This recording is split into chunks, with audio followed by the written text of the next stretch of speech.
On the morning of December 7th, 1941, the world experienced an event that would change the course of history forever.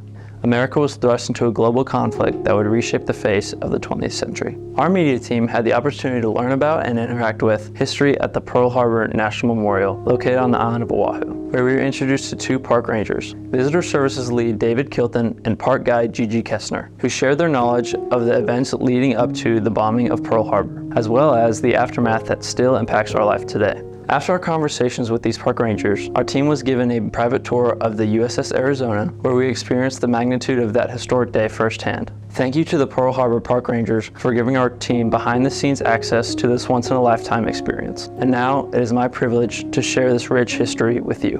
I'm Mr. Kilton.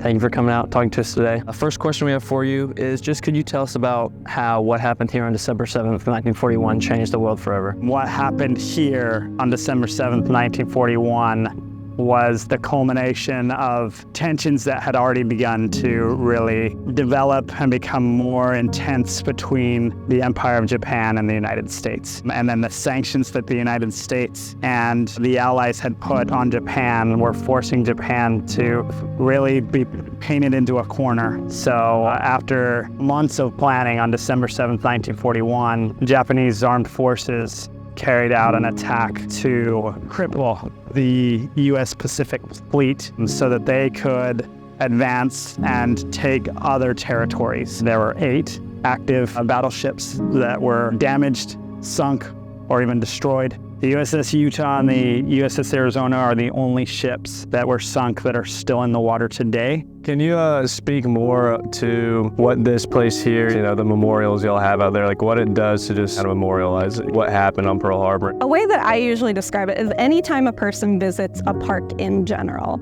they're usually coming in with their own pieces of the puzzle. And sometimes that's one piece, and people come and they'll just know that Japan attacked Pearl Harbor. But what we do is really add different pieces to that puzzle and help them develop a big picture. There's lots of ways we can do that, and that's by telling them stories of the men and women that were here in Oahu. Pearl Harbor is number 1, if not top 5, most visited sites in Hawaii. We get 1.7 million visitors. Just going out to the Arizona Memorial, there's multiple things. And then you get on with about 140 other visitors. You cross the water, go over to the memorial, and then when you get on that memorial, you have an opportunity to really just connect with the power of that location, where we honor the memories of 1,177 lost service members and over 900 of them that still remain, and that is their final resting place. So as you walk on that memorial and look below you, you can see the remains of that sunken battleship that has sat there for 80 years. You can actually see oil that still bubbles up from that ship to this day. As you walk through and see that list of names, there's a ranger there that can answer questions for you. Pick one name on that wall, either it be in the Remembrance Circle or on the Arizona, and learn about that person. Have more of a personal interaction with the park here, and it'll be so much more meaningful.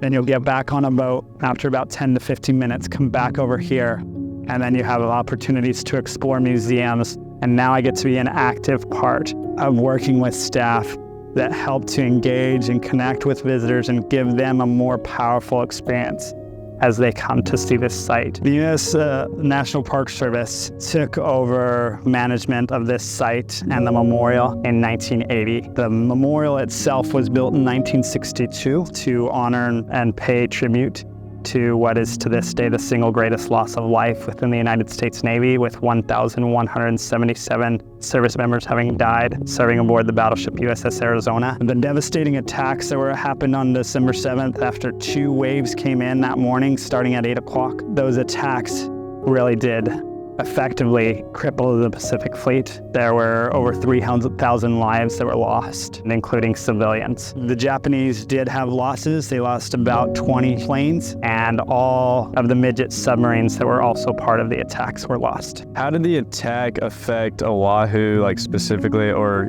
Hawaii, as a whole? Right after the attack, within hours, an unfortunate piece of our history is that they started rounding up Japanese Americans. In total, there were over 1,000 people that were incarcerated. They were put in incarceration camps, and it was solely out of fear. People were afraid that Japanese Americans were spying for Japan and sending the information back, and it was totally unfounded. There was no information to support that, but they let that fear win. The good was, most people have heard of like Rosie the Riveter, so that sort of thing did happen here too. There were women that were holding down men's jobs so that they could go to the war front. An example of that here was the women's air raid defense. Those women's jobs were really to just track aircraft in the area and report it back to the air bases. But there was no following air raid here until March 5th, and this is less commonly known, but there were aircraft that came back here to Oahu. And the whole time, the women's air raid defense was tracking those aircraft. Once they were closer to Oahu, they let the local air bases know, and they were 2 Japanese aircraft that were coming in. They were here for reconnaissance as well as disruption of any salvage operations. The way that they were going to disrupt that was each of those planes was equipped with 4 550-pound bombs. Luckily, that night,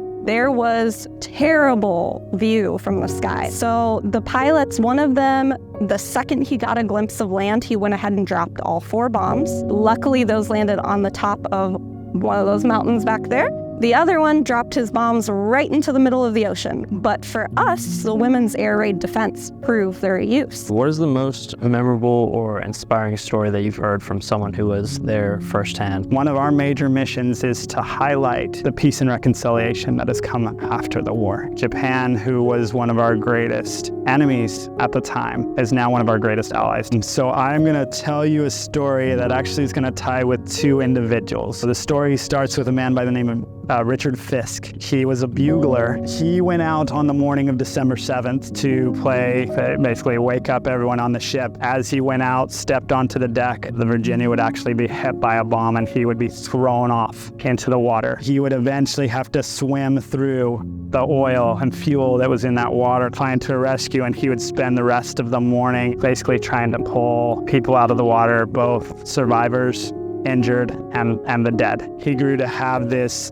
heavy hatred and bias towards Japanese. He said that the first time that bias and hatred would crack was one day he came out for one of the commemorations that they held, and we hold on anniversary commemorations here every year on December 7th. And as he was here representing survivors, he actually came across a Japanese woman. It was her husband. He died in the conflict, and she came out still to pay tribute and honor those that we honor here. And he was like, wow, heard her story, but also saw her willingness to come out and pay respect to those that were the enemy that caused that loss. And it really helped him to go, wait, maybe I need to reevaluate what I think and this hatred and bias that I carry with me. So eventually, during the 50th anniversary, he was asked to meet with a Japanese bombardier. So actually one of the ones that would have been dropping bombs that morning, maybe even dropped the bomb that hit his ship. And that gentleman's name was Zenji Abe. Because of that crack, he said, yes, I will meet with him. And he said when they saw each other, they stood there for a minute and they both almost simultaneously saluted each other. And so on that day, they ripped $1 in half, saying that they were 2 parts of one whole, and they each took 1/2 of that dollar and they carried it in their pockets for the rest of their lives. And the ability that they had made